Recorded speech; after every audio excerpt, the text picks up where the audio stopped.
Halo, selamat datang di YouTube channel kami.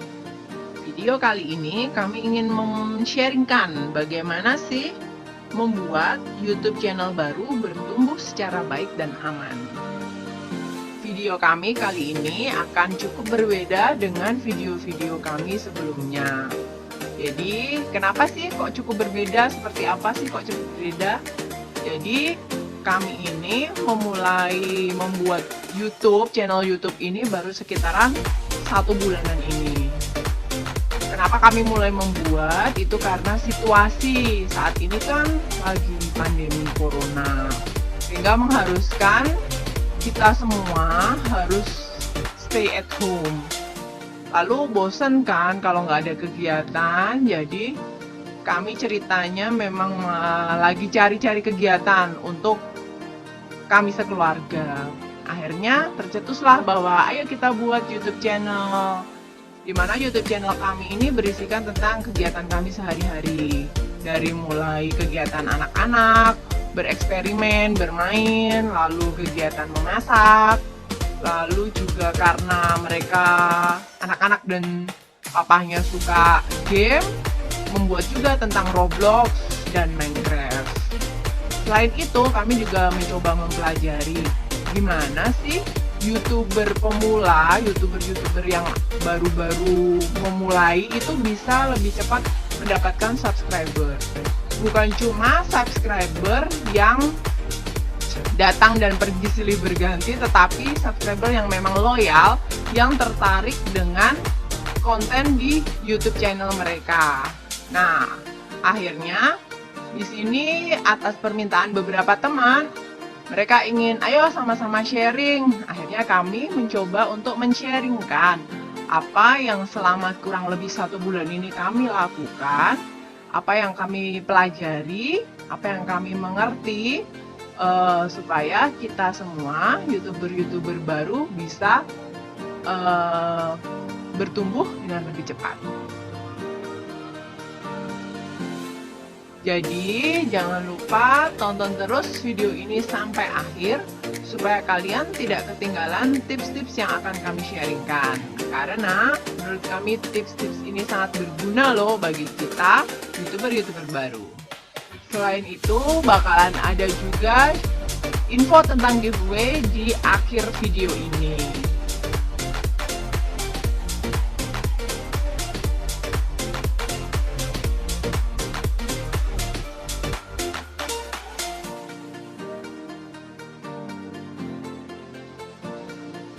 Kita mulai ya dari tips yang pertama, yaitu bersih-bersih channel YouTube kalian. Maksudnya gimana sih? Jadi maksudnya kita bisa mulai mensortir video-video kita yang lama-lama.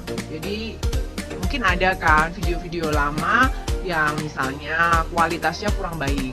Kualitas dari segi mungkin kualitas gambar, atau mungkin isi kontennya, atau mungkin kalian merasa sudah tidak relevan dengan isi konten video-video yang kalian yang terbaru. Jadi kan kadang bisa ya kita buat ide kontennya di awal itu seperti ini, akhirnya di tengah jalan kita berubah pengen konten-konten yang lain. Nah, kenapa kok mesti seperti itu? Supaya jika ada orang yang baru melihat video-video terbaru kalian dan misalnya mereka merasa tertarik nih, rata-rata kalau tertarik mereka pasti akan melihat video-video kita yang lama-lama nih. Nah, kita tidak ingin kan mereka menjadi istilahnya mungkin menjadi ilfil atau menjadi nggak menarik nih dengan lihat video-video kita yang lama. Nah, jadi kita sendiri yang bisa menentukan mana video-video yang masih layak ada di YouTube channel kita, mana yang bisa kita sortir. Bisa jadi mungkin kita tidak harus menghapusnya, tetapi kita bisa menjadikan itu sebagai private video.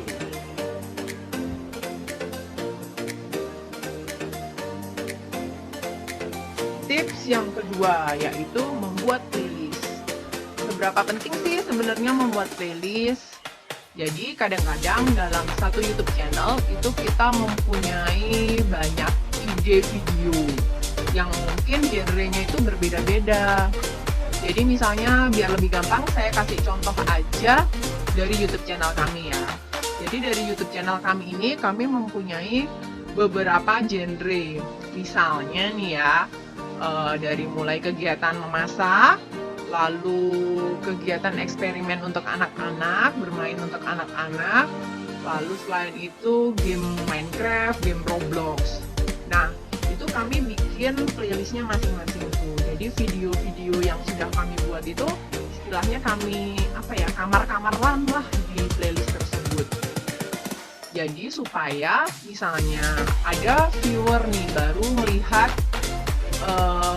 video kita tentang memasak, misalnya dia seorang ibu-ibu lagi seneng nih tentang ide-ide masak.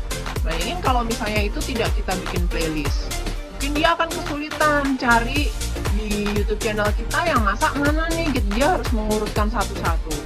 Tetapi kalau misalnya kita sudah bikin dalam satu playlist, dia akan lebih mudah.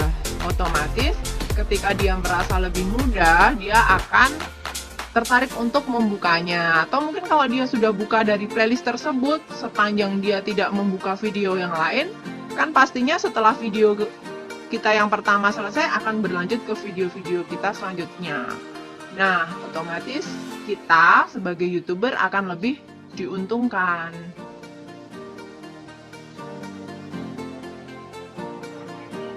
Nah, dari tips pertama dan kedua tadi, cukup mudah kan untuk kita coba lakukan? Oke, kalau gitu kita masuk ke tips yang ketiga. Tips ketiga adalah posting video yang highly watchable content. Apa ya maksudnya? Jadi ceritanya begini nih. Saat ini YouTube itu lebih mementingkan yang namanya watch time dibandingkan dengan jumlah view. Jadi misalnya gini, kita membuat video nih, durasinya misalnya 10 menit. Nah, kita kan pastinya ingin ya viewer kita itu menonton ya kalau bisa 10 menit. Tetapi mungkin ada juga yang cuma nonton 1-2 menit, tidak tertarik, terus sudah tidak dilanjutkan. Nah, maksudnya watch time di sini itu tadi. Jadi seberapa lama sih penonton kita itu menonton durasi video kita? Ya mungkin sebisa mungkin memang 100% ya, tapi kalau tidak sampai 100% ya paling tidak 60%. Kenapa seperti itu? Karena ketika misalnya watch time kita itu hanya 50% ke bawah nih, otomatis YouTube akan menganggap bahwa video kita itu tidak begitu menarik, sehingga penonton-penonton yang melihatnya tidak melanjutkan. Tapi misalnya nih, video-video kita itu ditonton hampir sepenuhnya lebih dari 60%. Nah, ketika video-video kita itu selalu ditonton lebih dari 60%, YouTube akan bisa memasukkan video-video kita itu ke suggestion bar. Apa sih itu yang namanya suggestion bar? Jadi, kalau teman-teman misalnya nih searching sesuatu ya di YouTube, akhirnya kalian klik suatu video. Nah, biasanya kalau di PC itu di sampingnya itu ada suggestion bar. Atau misalnya kalau kita lewat HP, ada di bawahnya. Nah, ketika video-video kita itu dianggap memang menarik oleh YouTube, ada kemungkinan video-video kita akan dimasukkan dalam suggestion bar itu.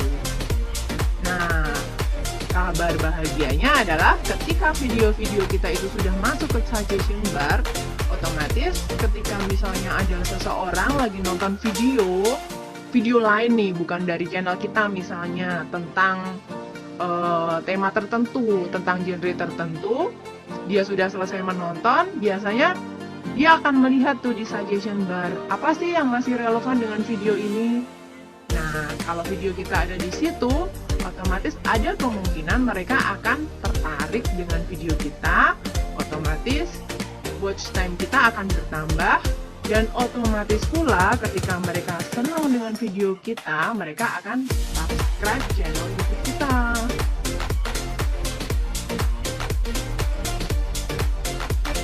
Jadi kembali ke awal tadi nih, yang dimaksud highly watchable content itu sebenarnya seperti apa sih? Nah, highly watchable content itu adalah bagaimana kita bisa mengencourage seseorang, bisa menarik orang supaya orang tersebut mau menonton video kita itu betul-betul sampai akhir. Nah, caranya gimana sih? Misalnya nih, di menit-menit awal itu kita bisa membuat suatu kemasan. Gimana kita mengemas? Sebenarnya apa sih yang ada dalam video kita itu kita kemas? Bagaimana menjadi menarik? Bagaimana kita mengemas dalam kata-kata membuat seseorang itu penasaran sebenarnya video ini itu sampai akhir seperti apa.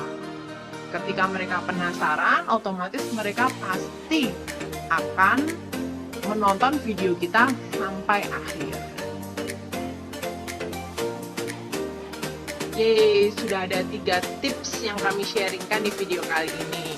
Masih ada tips-tips yang selanjutnya ya guys, tapi supaya videonya nggak terlalu panjang, kita potong untuk jadi video di part selanjutnya.